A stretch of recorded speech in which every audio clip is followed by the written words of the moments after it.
Hi friends, welcome back to the class. In the previous class, we have discussed about the phylum Arthropoda, in which our insects belongs. In this class, let's discover how the insect, the tiny creatures, they became the most dominant species on earth.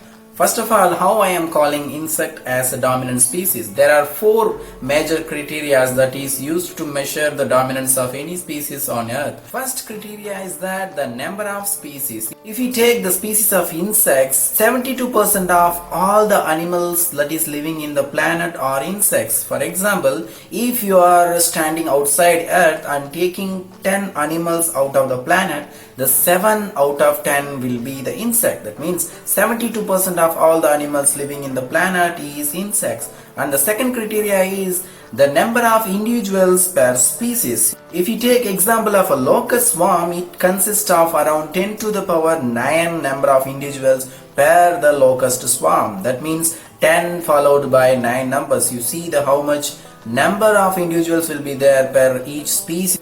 And the third criteria is their availability in every geographical area, which means insects are there in every corners of the world, which is otherwise called as omnipresent. They are there everywhere. And the fourth criteria is their geological history. As a human being, we are in earth for around 1 or 2 million years ago.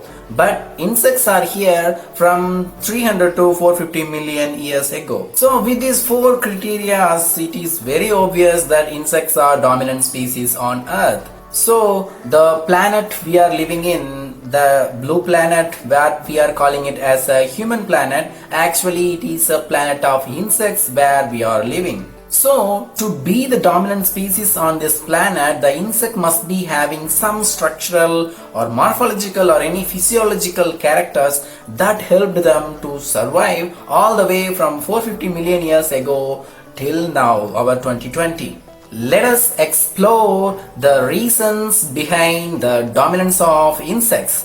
When we see the reasons behind the dominance of insects, these are all the 12 major reasons behind the dominance of insects. Let us discuss about the characters one by one, starting from the ability to fly. The historical records suggest that the first organism that is lifted in the air, or the organism that was able to fly, was insects. So it gave the added advantage to the insects, which was not available for any other creatures that lived along with them, and it helped them to find their mate and to the shelter and the food and the places that was not explored by the other organism. The insect could explore by their ability to fly. And the natural enemies, as they are so tiny in nature, they can escape from any predators in ease due to the ability to fly. And the insect can migrate to any place. They can travel so long. For example, if you take a locust, it can migrate or it can travel across the ocean too. If you take example of our hawk moth, it can fly up to 56 kilometers per hour. In case of our dragonflies, they can fly around 46 kilometers per hour. And in case of our locust, they can cross in between the ocean. They can actually cross the oceans by their flying ability. The second reason for their dominance is their adaptability or the universality, which means that insect can adapt in every places of the geological condition of our earth. That is due to they are feeding on anything that is coming on their way. For example, there are insects which can feed on the plants, which is called as phytophagus, which phyto means plant and the phagus means to feed on.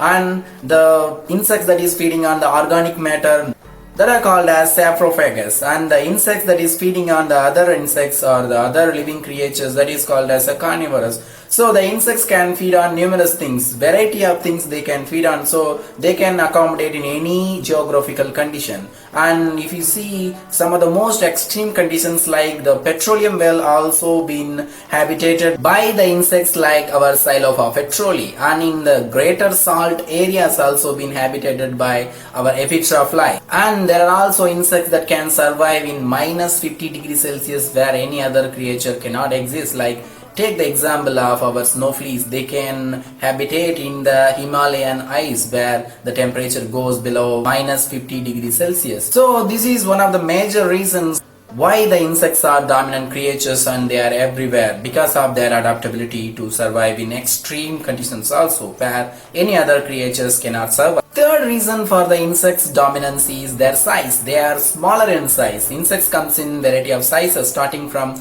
0.1 millimeter to 12 inches. If we take the world's smallest insects on earth is male Costa Rica wasp, which measures around only 0.139 millimeter, coming under the family of Mimaridae.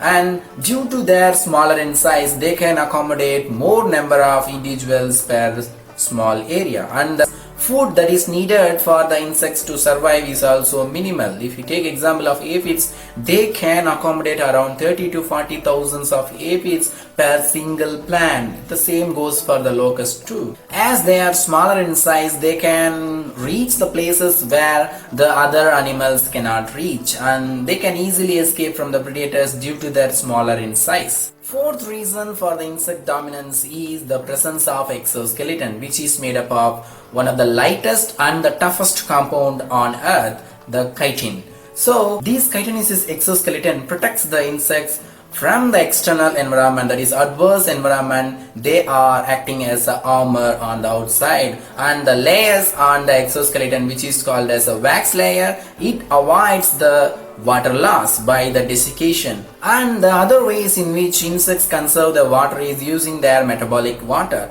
They usually reabsorb the water that is used in the digestion back from their fecal material, and the insects need very less amount of water. While comparing it with the other animals, they require very less amount of water to remove the nitrogenous waste. And the other important character for their insect dominance is their respiration. The way of respiration, they do it by the tracheal respiratory system. We as a human being or any other animal or the mammals, we breathe by our nose directly, which is going to be submerged using the hemoglobin, which will be shifted other organs in our body. In this way of respiration, when we are breathing in and breathing out by our nose, certain amount of water is lost. But as insects, they conserve the water by directly delivering the oxygen direct to the organs. The insects, they avoid the water loss by removing the middleman from their respiratory system. That means they are going to deliver the oxygen directly to the organs by using the tracheal respiratory system, which avoids greater amount of water loss happening by respiration. And also, as we are having our breathing opening that is called as nose, they are having their spiracles all around the body. We are having only one nose, but they are having more than one nose, that is called as a spiracle. That is the opening of the respiratory system of the insect. So they can close itself, just like if you take example of plants, they are having stomata, right, for the respiration. In the extreme condition, the stomatas are closed to avoid the water loss. The same thing is followed in insect also. They close their spiracles when they have to stop when they want to avoid the water loss. They are closed. So the closing and opening mechanism of the spiracles also help them to reduce the water loss. Then the next important character is their ability to produce the young ones, because they have the highest reproducing potential on earth. If we take the example of our queen termites, they lays around 6,000 to 7,000 eggs per day for straight 15 years. That means for 15 years, each day the termite queen lays 6,000 eggs. Just imagine how much number it can, or the ability of the termite to multiply itself. Same goes for other social animals like our bees. They also lay around 1,000 eggs per day. In order to support the egg laying, the abdomen of these queens of the termite, it is extended, which is called as the physogastry. And also, these insects, they have short developmental period, which means they can develop faster. If we take the example of Courtney cushion scale, they lay the eggs of around 500 to 1,400 eggs per female, and they are going to lay like that, like 3 to 4 times per year. Among the 1,400 eggs, if 200 survive, the total number at the end of the 4th generation will be this number. That is 160 trillion or 160 to the power of 12. Just imagine the number. And our most familiar uninvited guest, houseflies, if they start to breed in April, they would result in a total of 191 followed by this many numbers by August, which is 191 quintillion by the end of the month August. And the next one of the fascinating factor is that insects, they do have parental care. Just like our mom and father, they care for young ones. Like if you take example of bees, they are having progressive provisioning, which means there are different castes in the bees in which the worker caste, they take care of the young ones progressively till they are getting their adult stage. They are going to provide foods and shelter for their young ones. And in case of wasps, they are having mass provisioning, which means these female wasps, they come together and they lay their eggs together and they will be taking care of their own young ones in the mass. As in case of bees, there will be only one caste that will be laying eggs. The queens, they will be lay the eggs and their worker caste, they take care of them. But in case of wasps, the female wasps, they come together and each of them, they lay their eggs. That's why it is called as mass provisioning. And the roosting in case of earwigs is common. Roosting means just like our chicken, they sit on the egg until the emergence of the young ones. These earwigs, they also sit in their eggs till the young ones emerges out of the eggs. And in case of giant water bug, they carry their eggs in their backside. Especially when the females lay their eggs, the males will be carrying the eggs in their backside, just like this, until the young ones emerges out of them. Such a wonderful parenting care, right? So whether it is a human being or any other animal, the parents are parents. And the next most fascinating character is the way of their reproduction. There are two normal reproduction like oviparity and the viviparity. Oviparity means laying the eggs and the viviparity means giving birth to the young one. Just like human beings, they directly give birth to the young ones. But insects have this, both the oviparity and viviparity, and additionally they are having other characters like polyembryony, which means the single egg will produce more number of individuals. Example is wasp, which produces more number of individuals from a single egg. And the other way of reproduction is the parthenogenesis. Without getting fertilized, the aphids can produce their young ones, which means without the help of the male caste, it can produce their young ones, which gives them added advantage. Some of the rare characters like phytogenesis is also there. Phytogenesis means mostly if you take insects, they lay their eggs during their adult stage, the egg, larva and pupa and to the adult, right? So before getting into the adult stage, some of the insects like gallmiches, they start to lay eggs during their immature stage, like in their larval stage they started to give birth to the young ones. It is called as phytogenesis. And the other most important character of insects for their dominance is their complete metamorphosis. As we have already discussed about the metamorphosis, which means having the different life stages, like if you take the holometabolous, means the complete metabolous insects, they are having the 4 stages like egg, larva, pupa and adult. And there are also ametabolous or the partially metabolous insects, but if we take the majority of insect or 82% of the insects that is alive today are holometabolous insects. So what is the benefit of being holometabolous? If we see the most added advantage of that is the immature stage and adult stage, they will be having the completely different habitat. Like if you take the larva will be feeding on the plant, but if you see the adult stage, they will be feeding on somewhere else, or they are feeding on, if the larva is feeding on the leaf, the adult will be feeding on the flower. They will be feeding on the nectar of the flower. So the part in which they are feeding, they are different.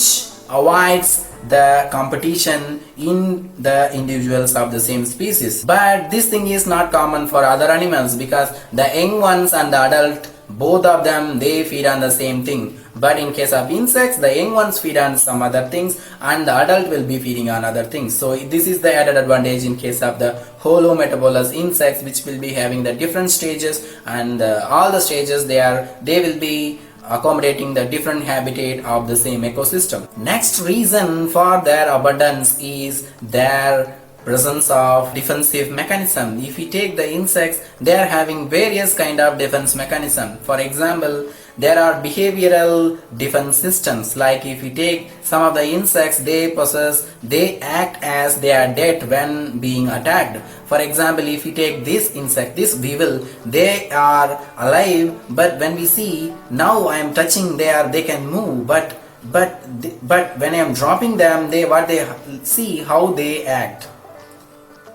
Oh no, it's acting like it is dead. So the predator, which actually prefers to feed on the living things, they will be treated as they are dead. This character is called as thanatosis, which means acting like they are dead. And the second thing is their structural defense, in which the insect will be having the hardened elytra. The forewing of the insect will be hardened, which is called as elytra, which protects them from the external condition. That is a structural defense. And in case of some insect, they also possess the coloration defense. Like if you take the example of the stick insect, when they are on the twigs, they cannot be found as their colors will be resembling the twigs of the plant, as the birds cannot find the stick insect when they are on the twig, as they are resembling the twigs. Here are some of the example of the coloration defense, in which we can see the stick insect which are resembling the dried fallen twigs, and the moths that is resembling the dried wood. And the chemical defense mechanism, if we take the example of our most familiar bees sting. Cattle stings when they are disturbed, and in case of ants, just like our fire ants, when we are handling them, they bite them using their mandibles. And the stag beetles, they will be having the serrated horns for their defense. And the next dominant character of insect is having the hexapod locomotion, which means if we take all the living organism on the earth which is actually walking, the most stable organism will be insects, due to their way of walking, because they are having 6 legs. In any time of their walking, the 3 legs will be placed in the ground for their movement, and the other 3 legs, they will be on the air, so which makes them most stablest walking ever. So structurally, insects are well developed organism while comparing it with any other living creature on earth. So with this stability only, the robotic studies are also conducted. The scientists are following the way to create the robots with the 6 legs, following the insects. And the next dominant character which made the insects as the king of the earth is their social behavior. As a successful race on earth, humans, we are social animals. That is the most important reason why we are right now ruling the earth. At least we are calling it as a ruling, due to our social behavior, which means we will be carrying each other. That is called as a social behavior. The same thing it is done by the insects. The social insects are there, like ants, bees, wasps and termite. They come together, they live as a one colony, and there will be the division of caste which will be taking care of the individual things for the particular colony. As they are not individually working, they are going to work together for their colony, which makes them the dominant creature on earth, because they individuals are protected by the colony. When any problem comes, the colony comes in the defense, just like we are having our own country or the government, or if you take the family, so in the insects, they also live like a family, especially the social insects. And the other factors like their structures, there are amazing structures of the insects, like having a sting in the bees as a defense mechanism, and the ovipositor in the wasp and cricket. Ovipositor is used to lay their eggs in their inaccessible areas of the other animals. And the acoustic organ, in case of the cicadas and crickets, they have their own music instrument. We will be discussing about how they produce the music, especially our cicadas and cricket, in the morphological classes. And the tympanum, just like we are having our ear, the tympanum is there in case of crickets and grasshopper, the ears in their abdomen. Can you believe it? The insect that is having the ear in their abdomen, or sometimes some of the insect they have the ears in their legs. And if we see the physiological adaptations like our termite, they can digest the cellulose. And the communication advantage, if we see the bees, they have their own dancing mechanism by which they communicate with each other. And some of the insects, they go to diapause or the resting pace when the environment outside is not favorable to them, just like sleeping over for years together. Just like the hairy caterpillar, they usually go for diapause in their pupal stage in the soil when the environment is not favorable to them, which is known as diaphausing. Insects, they have various way of feeding behavior, which is also helped them to become the dominant species on earth. Based on their feeding behavior, their mouth parts and their alimentary canal for the digestion also changed, which also supported them for their dominance. Like if you take these many ways in which the insects feeds, like there are insects that is feeding on the plant, the insect that feed on the animal blood and tissues and the animal skins and hairs, and even the stored grains, cloths, woods, pepper, and even their own members. And on the other insects, mushrooms, fungal, and the dead cadaver, you name it, in anything insects not feed on. They feed on everything it is on earth. So these are all the major reasons for the insects' dominance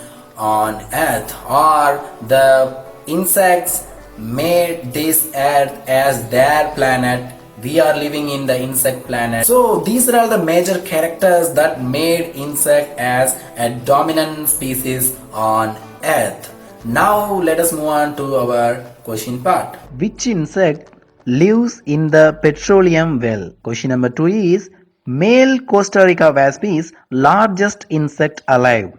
True or false? Question number 3 is, how do the insect minimize the water loss? What is pysogastry? Question number 5 is, roosting is common in which insect?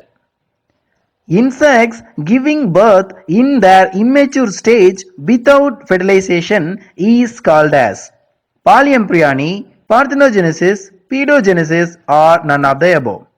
Question number 7 is, insects feeding on plants are called as. Question number 8 is, which character do you personally believe made the insect a dominant species in the earth? Comment your right answers below. That's all about the today's class, guys. See you in the next class. Until then, bye bye.